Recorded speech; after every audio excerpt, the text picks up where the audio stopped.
Bem-vindo à Biblioteca em Áudio. Eu sou Bruna Brasil e você está ouvindo a terceira parte do audiolivro A Luneta Mágica, de Joaquim Manuel de Macedo. Vamos à história. Na escada por onde me retirava para o seio do jardim quase que em impulso desastrado, levei diante de mim um homem que também descia. — Ah, senhor! Exclamou ele voltando-se. — Não tem olhos ou vem doido? — Perdão, respondi.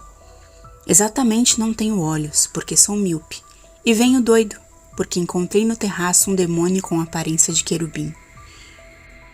Pois quem é míope deve trazer óculos, e quem anda às voltas com o diabo deve procurar antes o inferno do que o passeio público. Mano, disse uma voz dulcíssima, o senhor se desculpou tão cortesmente que o favor da sua amabilidade exige antes agradecimento do que insistência na lembrança de um acaso que não teve mais consequências. Obrigado, minha senhora, tornei logo, fixando a luneta. Eu já nem me arrependo da minha imprudente precipitação, pois que a ela devo o encanto do perdão dado por voz tão melodiosa. Vi voltar-se para mim o lindo rosto de uma mulher que ostentava todo o esplendor da beleza na primavera dos anos. Ela, porém, afrontou com tanta firmeza a fixidade da minha luneta, sorriu-se tão facilmente para mim, olhou-me com tão clara garridice, que antes de 5 minutos causava-me já tal desgosto, que por castigo nem lhe descreverei as graças da figura. Coitadinha, era uma menina, que talvez tivesse nascido com excelentes disposições, branda, condescendente, alegre. Assim o devo supor, pois não creio que alguém nasça mau e pervertido. Mas os pais, entusiasmados pela beleza da filha, quiseram fazer dela singular maravilha, e a esqueceram 5 anos em um famoso colégio, cuja diretora, antiga florista de Paris, mudara de vocação com os enjoos da viagem transatlântica, e chegada ao Rio de Janeiro, anunciou prodígios de instrução e educação de meninas.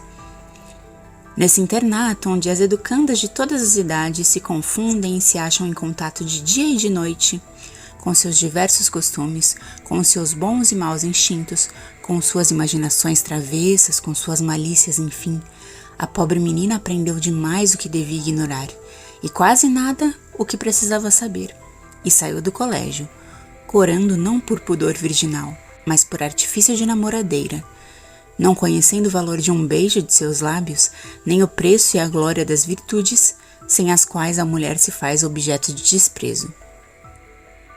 A leviandade do seu procedimento, a palavra desenvolta com que aturdia as amigas, a audácia com que se arriscava na sociedade, sacrificando todos os preceitos da prudência na liberdade exagerada que permitia a quantos lhe faziam a corte, que não era mais suficientemente respeitosa, autorizavam a maledicência que aferia com venenosas calúnias. O aleive, a mentira ultrajavam injustamente com suspeitas cruéis. Não era calúnia, porém, a fama da sordícia do seu coração. Quantos perigos, meu Deus, há nos colégios e nos internatos de meninas! Quantas pobres inocências atiradas a prevaricações possíveis e fáceis! Ah, se eu tiver uma filha, hei de fazê-la instruir-se ao lado e aos olhos de sua mãe. E se então me achar em pobreza e não puder pagar mestres, minha mulher e eu ensinaremos como pudermos, e o que pudermos a nossa filha. E em último caso ficará ela, embora ignorante, mas não será exposta a ser desmoralizada. Ó minha luneta mágica, eu te agradeço essa lição. E ainda com uma proveitosa lição senti-me triste, profundamente triste. Que dia infeliz! Começou de manhã pelos procuradores que vi e que me causaram repugnância e tédio, e acaba à tarde com a contemplação de 2 jovens formosas, que a princípio me pareceram 2 anjos, e logo depois reconheci que eram 2 criaturas condenadas, 2 corações infeccionados, 2 mulheres formosas, porém más, 2 medonhos abismos cobertos de lindas flores. Esta luneta é implacável e cruel. Além da visão das aparências, ainda me concedeu uma contemplação suave. Já aborreço os homens, e hoje principiei a desconfiar das mulheres. Preciso ter uma consolação, uma impressão felicitadora que compense as tristes desilusões por que tenho passado. Longe da minha luneta os homens e as mulheres. Prefiro olhar, apreciar algum ser impecável, obra de Deus não contaminada pelas malícias e pelos vícios da humanidade. Aí estão as duas pirâmides, e defronte o outeiro dos jacarés. São trabalhos do homem, desprezo-os. Lá se mostram as flores. Algumas são venenosas, e os perfumes das mais inocentes em certas condições podem matar. Também não quero as flores. A água deste lago pode conter miasmas, não me convém. Eis ali um beija-flor, a mais delicada e gentil criatura. Eu o estou vendo com suas penas de esmeraldas e rubis, de ouro e topázio, de púrpura e de fogo. Eu o estou vendo com a sua mobilidade faceira, com os seus voos rápidos e graciosos, com o seu trêmulo adejar equilibrante no gozo puro do seu amor das flores. Mas que vejo ainda? Que vejo agora? Essa avezinha tão mimosa e tão linda é um monstro que me inspira aversão por seus instintos ferozes e qualidades perniciosas. Egoísta, falso, incapaz de afeição durável, o perverso abusa dos seus encantos e beija a profana e atraiçoa todas as flores, licencioso e infame, poluindo seus nectários e ostentando após a mais bárbara indiferença, a mais ostentosa e ilimitada inconstância. O beija-flor é como a serpente pela extensibilidade da língua, e esta ainda nele se duplica, estendendo 2 filetes que lhe servem como as garras às aves de rapina. Finalmente assassino e destruidor, ele mata e devora em cada dia dezenas e dezenas de insetos inocentes, fracos e incapazes de defender-se, ousando sem continência, nem respeito ir arrancá-los do mais doce asilo, do seio mimoso das flores. Hoje criei ódio aos beija-flores, passarinhos devassos, desmoralizados, traiçoeiros e malvados. Flores da terra, acreditai na minha luneta mágica, tende medo dos beija-flores. Esta última experiência afligiu-me profundamente. Que até nos seres irracionais e entre eles na própria avezinha, mimo da criação, sorriso de anjo e raio de sol nascente tornados pelo Criador em passarinho, no próprio beija-flor só me é dado encontrar maldades e perversão. Sempre turvos e sinistros desenganos, sempre o mal neste mundo de peste e de misérias. Este mundo será, pois, um inferno? Ou pode o inferno ser pior que este mundo? Deixei o passeio público maldizendo da vida, detestando o homem, a mulher, toda a criação, pedindo a Deus a morte, como o indigente faminto pede pão, como a escrava que é mãe, e a quem a maldição do cativeiro ainda não deturpou e anulou a sensibilidade, deseja e pede a liberdade do filho. Que noite de horror e desespero passei, mas enfim a fadiga e o sofrimento do corpo que respondia às torturas morais da alma venceram a contenção do espírito que procurava debalde imaginar consolações e lenitivo. Ao romper da aurora, adormeci. Lembra-me que meu último sentimento na tormentosa vigília foi de desgosto da vida e de repugnância a toda a humanidade. E como esses 5 últimos dias, ainda mais 30, um mês inteiro de desenganos e desilusões. Em caso quadro constante de tríplice traição na companhia obrigada de meus 3 e únicos parentes.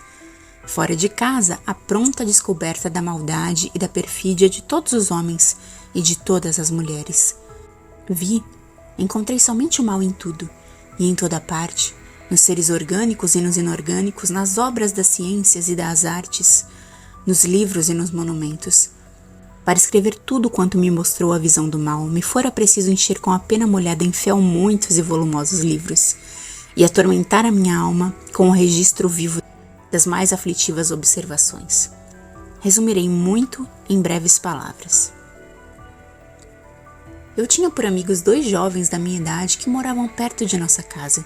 A intimidade em que vivera com ambos nos tempos da minha miopia física e moral me fora sempre de grande consolação. Mas a luneta mágica fez-me em breve conhecer o erro perigosíssimo dessas relações de tantos anos. Um desses mancebos, o mais alegre, espirituoso e folgazão, era um homem imoral, desprezador das leis humanas, afrontador das leis de Deus, sem consciência, sem crença, sem fé, tipo da sensualidade sem freio, besta que só cuidava em fartar-se nos pastos do mundo. O outro que me agradava ainda mais, porque se mostrava sempre grave, pensador e comedido, era um calculista frio, sem escrúpulos na escolha dos meios para atingir ao fim que tinha em mira. O seu princípio moral consistia em salvar as aparências. Furtaria a bolsa do amigo se tivesse a certeza de o não verem furtar. Venderia sentenças se fosse juiz. Estava cansado de esperar pela morte de um tio de quem contava ser herdeiro. Filho único, porém não legítimo, do pai houvera abastada fortuna, e esquecia a mãe ainda viva e abandonada na miséria e no desprezo. Separei-me de homens tão indignos da minha amizade, mas por isso mesmo mais profundo se tornaram o deserto e a noite da minha vida, e a medonha solidão no meio da mais ruidosa e brilhante sociedade. O que faz sofrer este estado lúgubre, terrível do espírito, ninguém sabe. Ninguém faz ideia, só eu, que o estou sofrendo. Um dia vi uma elegante e nobre senhora que passava, deixar cair com um angélico disfarce 2 moedas de ouro na mão de um mísero leproso que, deitado no primeiro degrau da escada do átrio de uma igreja, esmolava tristemente. Via levar o lenço aos olhos para enxugar 2 grossas lágrimas que lhe sublimizavam as faces. Segui a nobre senhora com a minha luneta fixada sobre ela. Ah! O disfarce fora mentira. A caridade era ostentação. As 2 lágrimas, 2 pérolas falsas preparadas e expostas pelo artifício da hipocrisia. Essa mulher casara rica.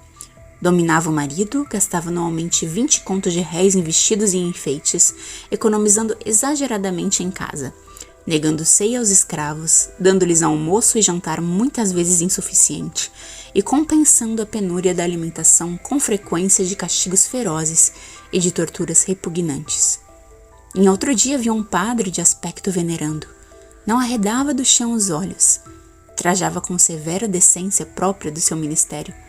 Levava na fronte o selo da austeridade de seus costumes e na expressão suave de seus olhos e de sua boca meio risonha a manifestação da sua piedade. Eram olhos de conforto espiritual, a boca de perdão. Observei-o com a minha luneta por mais de 3 minutos. Os olhos de conforto espiritual eram vulcões de concupiscência, a boca do perdão era fonte de palavras santas no altar e no púlpito, mas de seduções vergonhosas fora do templo. Esse padre tinha corrompido uma donzela, abandonando-a depois aos frenesis da prostituição. Esse padre discutia previamente a espórtolo das missas, fazia sacrilegamente do altar balcão de traficantes, brigava por uma vela de libra ou meia libra de cera, guerreava aos outros padres na sacristia, não se lembrava mais da conta das missas que devia, e desonrava enfim o sacerdócio, ultrajando o Cristo com exemplos de desmoralização e de ganância pervertedores do rebanho católico. Uma vez quis ler um artigo de uma gazeta diária que me haviam recomendado por muito importante e bem escrito. Com efeito, logo no primeiro período achei ideias sãs e luminosas enunciadas com elegância e pureza. Bem depressa, porém, revoltei-me, descobrindo oculta na metafísica de um princípio a materialidade da ambição mais desenfreada.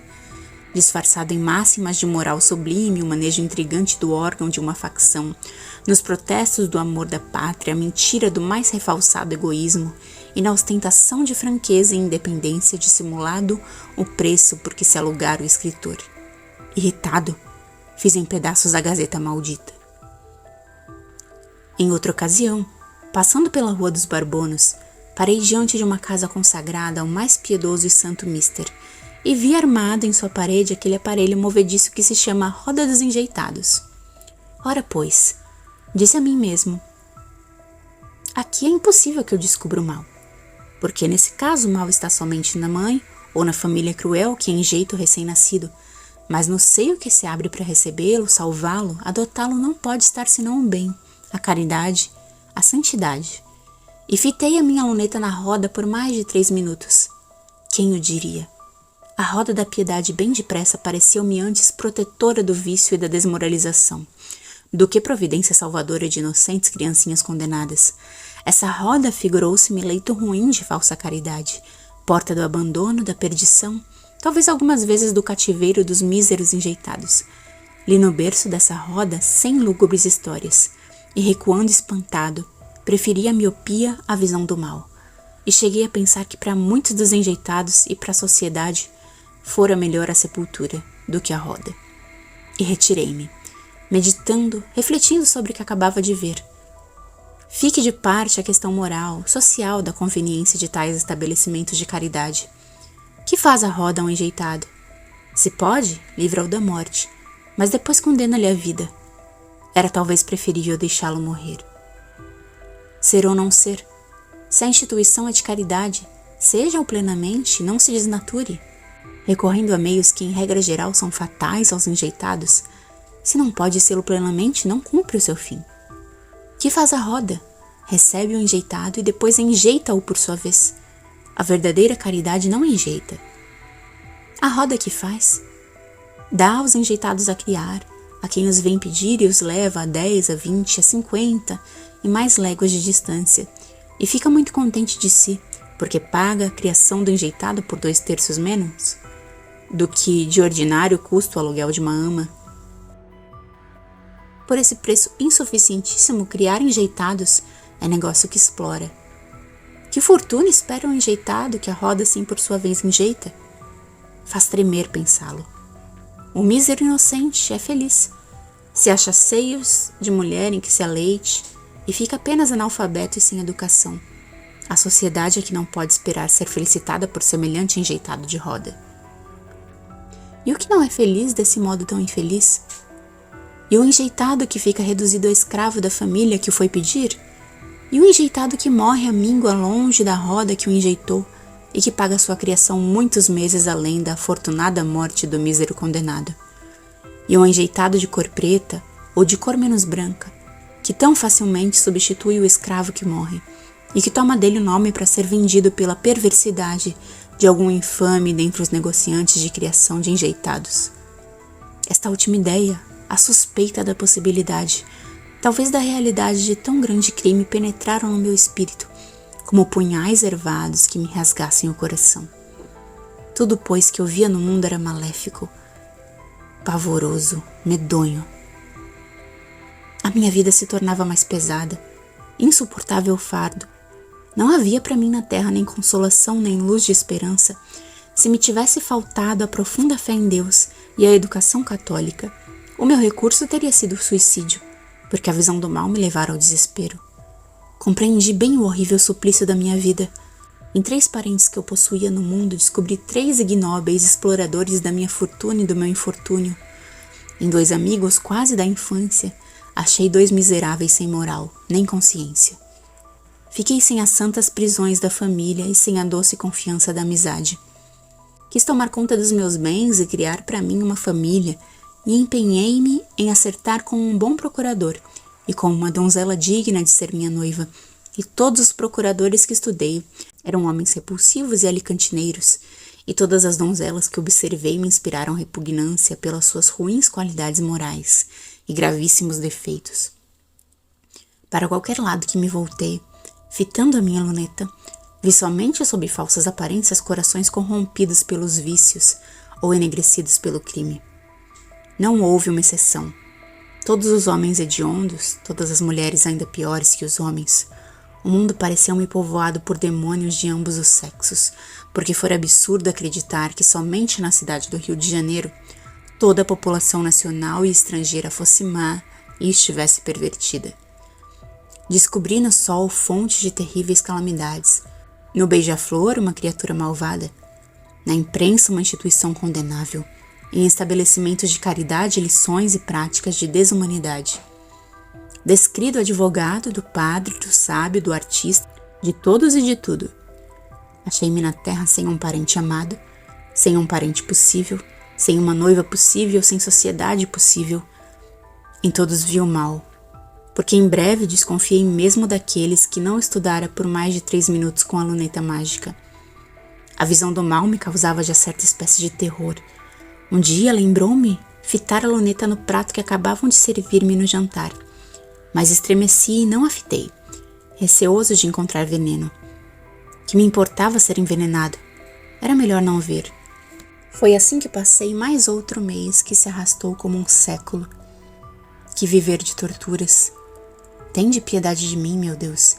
Tirai-me deste mundo onde eu vivo só, absolutamente só em solidão infernal, ou com um único, inseparável, amaldiçoado, mas implacável e sinistro companheiro, com o mal que eu vejo em tudo, em todos e em toda parte. O Armênio tinha razão. A visão do mal é um poder fatalíssimo, uma faculdade que aniquila a paz, o sossego, as afeições, a vida do desgraçado que tem esse poder. Mas agora é tarde, é muito tarde. Precipitei-me em escarpado precipício e é inevitável que eu vá morrer no fundo do abismo. Pode-se viver sem crenças, sem a mais tênue esperança, sem o mais dúbio raiozinho de confiança em algum homem, em alguma mulher? Pode-se, porque é assim que estou vivendo. Recebi hoje uma carta do Reis, a quem não tornarei a chamar meu amigo, pois não me é possível ser amigo de homem algum. Eu não tinha voltado à casa do Reis nem para cumprir o dever de cortesia, indo render-lhe agradecimentos, e também ao Armênio pelo favor da luneta mágica. Não voltei e não volto lá. Detesto o Armênio e desconfio do Reis. O melhor sinal de merecida gratidão que a ambos posso e devo dar é esquecê-los. É não ir lá fitar por mais de 3 minutos sobre eles a luneta que me deram. O Armênio é concentrado e rude. O Reis é expansivo e obsequiador. Quem sabe o que a minha luneta me mostraria no íntimo de qualquer deles? Devem ficar-me muito agradecidos por não ir vê-los. Detesto o Armênio. Desconfio do Reis. Não quero relações com eles. Mas a carta do Reis deu-me o que pensar. Eila aqui, ipsis verbis. Rio de Janeiro, 1º de abril de 1868. Ilustríssimo Senhor, não mereci a graça de uma visita de Vossa Senhoria depois da noite da operação cabalística do Armênio, e apenas desde anteontem comecei a ter singulares notícias da sua luneta mágica, mas de modo que sou obrigada a pedir a Vossa Senhoria o favor de explicações que me são indispensáveis. Há 2 dias que o meu armazém é procurado por numerosos fregueses e desconhecidos que se empenham por obter esclarecimentos relativos à luneta mágica. Muitos zombam do caso, atribuem maravilhas inconvenientes, que se contam à exaltação perigosa da imaginação de Vossa Senhoria. Exigem, porém, informações sobre o Armênio e sobre a operação cabalística, de que tem notícia não sei por quem. Outros, e infelizmente não são poucos, pretendem que com a luneta mágica tem Vossa Senhoria a faculdade de ver os corações e as consciências de quantos observa por mais de 3 minutos. Descortinando assim segredos, vícios que se escondem, erros que se ocultam e más qualidades que se dissimulam, protestando todos contra o perigo social que pode resultar de tão fatal e assombroso poder de encantamento. Alguns, enfim, incômodos e teimosos, querem por força que eu lhes venda lunetas iguais à sua, e perseguem-me com instâncias que me perturbam o sossego. O maldito Armênio diz que está pronto a encantar lunetas, sem dúvida com intenção maléfica. Eu, porém, não consinto que ele apareça no armazém. Vossa Senhoria compreende que tem urgente necessidade de saber tudo quanto há e se tem passado em relação à sua luneta mágica. Devo aos meus fregueses e ao público em geral explicações sem reservas, transparência sem a mais leve sombra em tudo quanto se prepara e se faz, se imita, se aperfeiçoa, se inventa e se realiza nas minhas oficinas, e de quanto se vende no meu armazém ou dele sai. No cumprimento deste dever, há para mim escrúpulo e honra. Peço, pois, a Vossa Senhoria que me habilite para dar esclarecimentos e informações às pessoas que incessantemente me estão procurando, inquirindo sobre esse importante assunto. Reis. A carta não me foi agradável. Refleti por algum tempo e resolvi não responder ao Reis. A falta de resposta era inqualificável grosseria. Eu, porém, já tinha em tão profundo desprezo e aborrecimento os homens, que pouco ou nada me preocupava a ideia de ofender o Reis. Decidi-me a fazer de conta que não recebera a carta. Mas quem poderia ter atraiçoado meu segredo, tornado patente a minha facilidade da visão do mal? Só 3 homens. O Armênio, de cuja ciência mágica se duvidava e cujo testemunho era, portanto, suspeito, e para quase todos seria ridículo. O Reis, que me escrevia interrogando-me e que por consequência nada sabia, visto que perguntava. O velho Nunes, que assistira a cena dos trabalhos mágicos do Armênio e a quem no dia seguinte eu confiara imprudente, louca e desastradamente o segredo do poder miraculoso da minha luneta mágica. Portanto, traidor, o propalador do segredo fora o velho Nunes, o procurador imoral e refalsado, de quem eu fugira, e a cujo convite para jantar no seio de sua família faltara sem escusas ulteriores nem satisfações. O velho trapaceiro e ignóbil procurava, pois, vingar-se do meu desprezo, denunciando a todos, publicando a força prodigiosa da luneta que eu possuía. Vingança estéril, vã, estúpida. Que me importa o juízo dos homens? Que me importa o mundo? Mundo, homens, velho Nunes e minha própria vida, eu embrulho todos e tudo isso nos trapos ascosos do meu mais profundo desprezo. Não dei a menor importância à revelação traidora, mal intencionada do velho Nunes. Pensei que ainda quando ela pudesse trazer-me desgosto e porventura colocar-me em circunstâncias embaraçosas e desagradáveis, nem por isso chegaria a tornar-me mais desgraçado do que eu já era. Atirei com a carta do rei sobre a mesa, tomei o chapéu e saí a passear para desforrar-me de 3 dias de misântropa reclusão, a que me condenara. Eu levava comigo o suplício da visão do mal, e não pudera imaginar que ainda outro suplício e igualmente horrível por ela me estivesse esperando no mundo em que vivia. Saí, como disse, e avançara apenas alguns passos quando reparei que muitas pessoas fugiam de encontrar-me, que outros voltavam minhas costas, que as senhoras se retiravam apressadas das janelas. A princípio não pude explicar o fenômeno. Logo depois, porém, lembrou-me a insidiosa revelação do velho Nunes, e compreendi que me fugiam por medo da minha luneta mágica. Fogem, disse rindo-me. Fogem porque lhe doem as consciências e se reconhecem todos hipócritas e maus. Era a primeira vez que me ria desde 2 meses. O meu riso, porém, era cheio de fel. Era o rir de maldição irônica lançando em face a humanidade demônio. Era quase noite. Cheguei à Praça da Constituição e entrei no jardim que estava cheio de povo. De súbito ouvi surdo e longo ruído de centenas de vozes, semelhante ao trovejar longínquo da tempestade afastada. Que me importava isso? Continuei o meu passeio pelas ruas do jardim, mas antes de 3 minutos a praça achou-se deserta, e no jardim apenas a estátua equestre e eu. Que gente! Exclamei sem poder conter-me. Não há um homem, não há uma mulher que me ouse afrontar a luneta mágica. Veio-me o desejo de olhar e estudar a estátua equestre. Imediatamente, porém, senti tanta repugnância ao desengano provável das ideias e sentimentos que eu acreditava, ou antes acreditara, presidindo e dirigindo o acontecimento majestoso e patriótico que esse belo monumento comemora, e atesta com sublime ufania que, cedendo a generoso impulso, não quis contemplá-lo. E deixando o jardim, dirigi-me ao café vizinho, a muito conhecida Casa do Braga. Entrei, sentei-me a uma das primeiras mesas e pedi uma xícara de café. A sala estava topetada de fregueses, mas apenas entrei e tomei um lugar, despovoou-se de improviso, e um servente rude e mal-educado veio de mau modo dizer-me que não havia mais café, e que a casa dispensava a minha freguesia, e muito me agradecia se eu não tornasse a aparecer ali. Dessa despedida formal a uma expulsão a viva força, a distância era pequena e quase nula. Era a intimação antes da violência. Eu tinha por mim o meu direito incontestável de ser servido, pagando o que se garantia ao gozo público. A luta, a contenda, porém, não me podia convir. Traguei o insulto e saí sem responder uma única palavra ao caixeiro selvagem. Andei às tontas, sem destino e sem norte pelas ruas. Às 8 horas da noite dirigi-me a um dos nossos teatros. Pouco importa saber qual, comprei um bilhete e fui tomar a minha cadeira. Mal acabava de sentar-me, ouvi dizer perto de mim: "É ele!" A essa voz que soara em tom baixo, seguiram-se outras que repetiram com ecos surdos: "É ele! É ele!" Dentro em pouco o sussurro transformou-se em ruído, o ruído em desordem.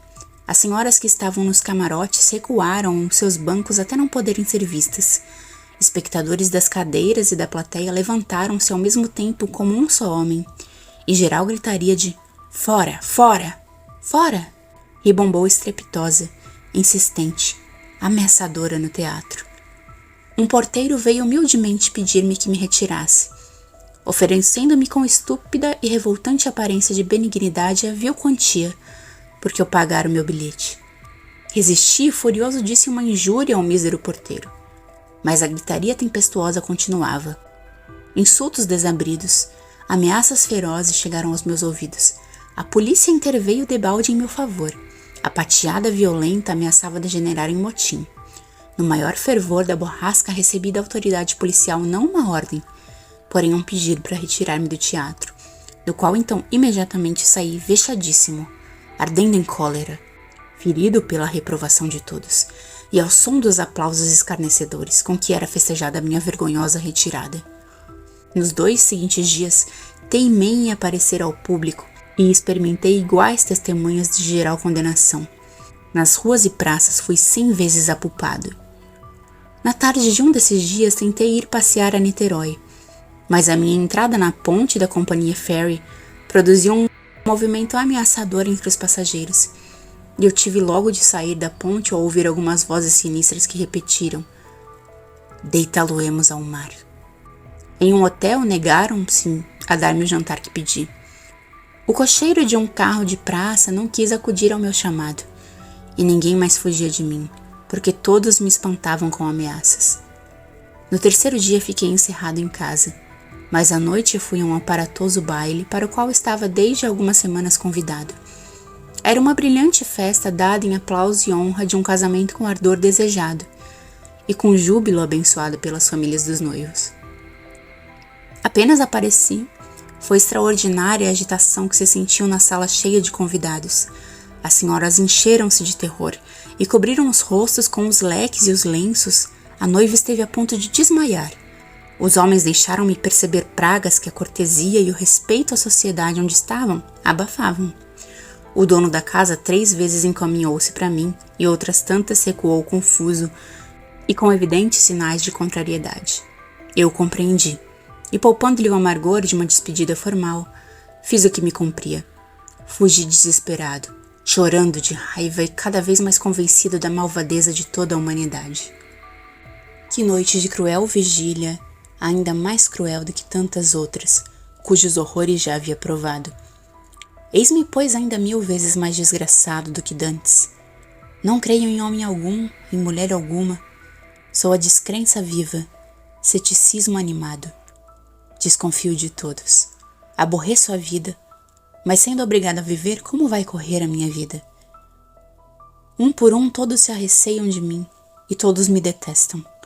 Em toda parte sou por todos enxotado, de toda parte repelido. Ninguém me quer ver.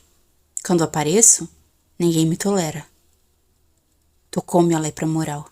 Eu sou como a peste, pois todos fogem de mim. Sou pior que a peste. Sou como um cão hidrófobo que se persegue e cuja morte se deseja. Oh, meu Deus! Eu sou católico e é somente por isso que não me mato. Mas se alguma vez o suicídio pudesse merecer o perdão, a vez do perdão do suicídio era esta. Meu Deus! Eu pequei confiando na magia, entregando-me a um pérfido mágico, aceitando para meus olhos o socorro do demônio. Perdão, meu Deus! Oh, como é bom não ver! Não sei, não posso dizer quantas vezes nessa noite furioso lancei mão da luneta mágica para quebrá-la, mas com vergonha eu confesso, nunca tive ânimo bastante para realizar o meu pensamento. Não dormi um instante, chorei quase toda a noite, e quando não chorei, revolvi-me, debati-me no leito em agitação violenta e devorado por abrasadora sede. Na manhã seguinte eu tinha os olhos inchados, a cabeça atordoada e o rosto inflamado. Senti-me doente, mas não quis anunciar o meu estado. Às 10 horas introduziram no meu quarto o Sr. A, o dono da casa, de onde eu fora expelido na noite antecedente. Recebi-o sem ressentimento. Está doente? Perguntou-me. Um pouco. Sofri muito essa noite. Eu o previ, meu amigo, e por isso me apressei a vir dar-lhe explicações, que reputo indispensáveis até para o bem do seu futuro. Agradeço a sua bondade. Eu, porém, sei tudo e sei demais. Que sabe, pois? Que é um miserável. O muito conhecido velho Nunes fez espalhar a notícia de que eu possuo uma luneta mágica, pela qual chego à visão do mal e descubro todos os segredos e todas as maldades e vícios que se escondem e se dissimulam, e que o medo que causa a minha luneta faz com que se levantem contra mim todos os homens, porque com efeito todos são perversos e temem que sejam conhecida a sua perversidade. E então? Então, desde que se espalhou tal notícia, eu tenho sido apupado, insultado, repelido por toda parte onde apareço. Não é isto? Não é tudo como lhe parece. Explique-se. Não se ofenderá se eu lhe disser toda a verdade? Não, diga tudo. Meu amigo, a população da nossa capital é muito civilizada e não acredita no poder de sua luneta mágica. Neste caso, por que me fogem? Por que me apupam? Por que me temem? Aqueles que o têm perseguido com apupadas e os que fogem tremendo da sua luneta dividem-se em duas classes. Uma que pertence a todos os crédulos e pobres de espírito que ainda prestam fé a feiticeiros e artes mágicas. Há dessa gente em todas as capitais. A outra é a dos garotos que ousam rir e zombar de infortúnios e males a que todos estamos sujeitos. Que quero dizer? Quanto ao mais, eu vou dizer-lhe o que há, e arme-se de coragem para ouvir-me. Nada mais me pode admirar, e menos assustar neste mundo. O velho Nunes, que se proclama seu amigo e íntimo confidente, foi com efeito propalador das notícias que correm. E sabe o que se pensa? O que todos acreditam? Diga. Que o senhor, tendo imaginação ardentíssima e fraquíssima razão, foi arrastado por um pérfido e malvado armênio até deixar-se dominar pela mais inacreditável mania. Que por isso o senhor imagina ver o que não é real. Supõe e julga infalível a visão extraordinária da sua luneta, e nas confidências de alguns amigos que, aliás, abusam da sua credulidade enferma, descreve os corpos e expõe íntimos das consciências de quantas senhoras e de quantos homens fita com a sua luneta. Mentira é verdade. Corpos não, é falso. Minha luneta é honestíssima. Alma sim. Minha luneta as patenteia plenamente e eu tenho visto em todos hediondas maldades. Não discutamos agora esse pretendido poder da sua luneta. O que é certo é que o simples receio de que o senhor, acreditando que vê realmente o que apenas molestamente imagina, e redescreve em confidências de amigos quadros físicos, defeitos e virtudes em que ninguém crê, mas que em todo caso ridiculizam não pouco as vítimas de sua luneta. Faz com que todos o evitem, todos o queiram longe, todos temam somente o ridículo que provém do que chamam sua mania. Mania. Que o seja embora, mas eu juro que não tenho um só amigo, que não tenho confidentes. Isso é calúnia. Cumpria-me dar-lhe essas explicações, meu amigo. Fique certo de que não é homem, nem senhora de juízo, que dê importância e que tema a sua luneta mágica, mas das suas falsas apreciações e dos sonhos extravagantes, mas não recatados, não ocultos da sua imaginação, resultam um ridículo de que todos querem escapar. Entendo perfeitamente. O senhor A disse-me ainda algumas palavras consoladoras. Convidou-me a tratar da minha saúde alterada pelo excesso de imaginação e fraqueza do espírito e deixou-me enfim. E esta, por consequência, estou definitivamente declarado doido pela opinião pública, que é a rainha do mundo, e cujos decretos não têm apelação. A humanidade perversa e infame engenhou o mais seguro dos meios para livrar-se de mim. Não há recurso contra ela. Todos os homens, todas as mulheres, cientes do meu poder, todos, e com eles e elas todos os médicos, autoridades declaradas e decretadas na matéria dizem que estou doido. Não pode haver uma só voz que proteste contra a sentença, porque a todos eles e a todas elas convém que eu seja reconhecido doido. Há só uma voz que pode e há de protestar. É a minha, a voz suspeita, a voz do doido.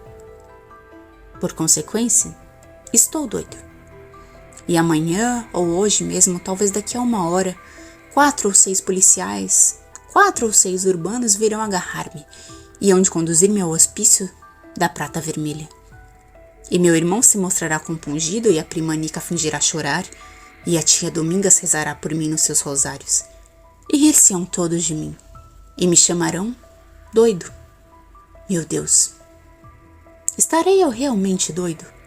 Ninguém compreende os tormentos que sofri com esta nova perseguição da perversidade dos homens, com esta ideia da loucura que começou a agitar-me. O atordoamento da minha cabeça aumentou, a febre devorou-me com milhões de línguas de fogo e eu bradei em alta voz. Água! Água! Quem me dá água? Lembra-me que vi entrar um manomérico, a tia Domingas, a prima Nica, e meia hora depois o médico da família. Lembra-me que eu quis falar e não pude, porque faltou-me a voz. Lembra-me que procurei saltar fora do leito e não pude, porque me seguraram. Lembra-me que instintivamente cerrei a minha luneta na mão direita e que não houve esforço humano que pudesse conseguir abrir minha mão, até que o médico, chegando nessa conjuntura, proibiu severamente o emprego de tal violência. Lembra-me que a prima Nica perguntou: "Ele está mesmo doido, senhor doutor?" E que o médico respondeu: "Veremos." Sabe a resposta que não resolvia a questão. Lembra-me que o doutor sangrou-me copiosamente no braço esquerdo. Vi tudo isso sem poder dizer que estava vendo. Depois saíram todos, deixando ao pé do meu leito 2 escravos possantes para, em caso de necessidade, conter o doido. Creio que dormi. Quanto tempo não sei, talvez mais de 24 horas. Quando acordei, senti penetrante dor na mão direita. Eram os meus dedos que, pregados na parte superior da palma da mão, defendiam a luneta mágica. Abri os dedos. Levantei-os a custo. Quis ensaiar a voz e disse: "Água." Deram-me água, que bebi com ardor febril. Descansando outra vez a cabeça no travesseiro, tornei a cerrar os olhos, mas com a consciência de me achar completamente acordado e refletidamente determinado a fingir que dormia. O meu coração palpitava normal, e eu não sentia mais nem atordoamento de cabeça, nem calor, nem sede. Estava, pois, muito melhor. Estava apenas um pouco abatido. Ordenei minhas ideias, recordei quanto se havia passado, e tirei de tudo 2 principais conclusões. Primeira, que havia geral conspiração para que eu fosse declarado doido. Segunda, que eu me achava no perfeito gozo das minhas faculdades intelectuais. E a melhor prova que a mim próprio dei da segurança do meu juízo foi a resolução que tomei de proceder com prudência e cautela, submetendo-me sem resistência, nem oposição ao médico e aos meus 3 parentes, e simulando-me ainda doente. Havia, porém, uma condescendência, a que de modo algum me prestaria. Era a entrega da minha luneta mágica, que em vão tinham já procurado arrancar-me. E para poupar-me a maiores lutas, tirei sutilmente o cordão que a fazia pender do meu pescoço e atei-o a uma das minhas pernas. Era um recurso fraquíssimo, mas o único de que lembrei na situação em que me via com as 2 sentinelas dentro do meu quarto. Calculei que, para salvar as aparências de caridade, ao menos durante alguns dias não empregariam violências materiais contra mim no empenho de descobrir e tomar minha luneta. É assim a natureza humana. Na minha última noite de tormentosa vigília, tive horror da luneta mágica e até por vezes o pensamento de quebrá-la. E agora a fúria dos meus inimigos, que a todo o transe queriam privar-me do poderoso meio que me assegura a visão do mal, centuplique em meu capricho o valor desse tesouro, que eu só e nenhum outro homem talvez possui no mundo. O homem é assim, menino mais ou menos malcriado toda a sua vida. O espírito de oposição, o prazer de contrariar os outros começam no berço e só acabam quando chega a morte. Se quiserem que algum homem grite "não", ordenem-lhe que balbucie "sim". Você acabou de ouvir a 3ª parte do audiolivro A Luneta Mágica. Para não perder os próximos vídeos que o compõem, se inscreva no canal e ative o sininho das notificações. E se você gostou desse vídeo, deixe sua curtida e um comentário. Te espero na parte 4.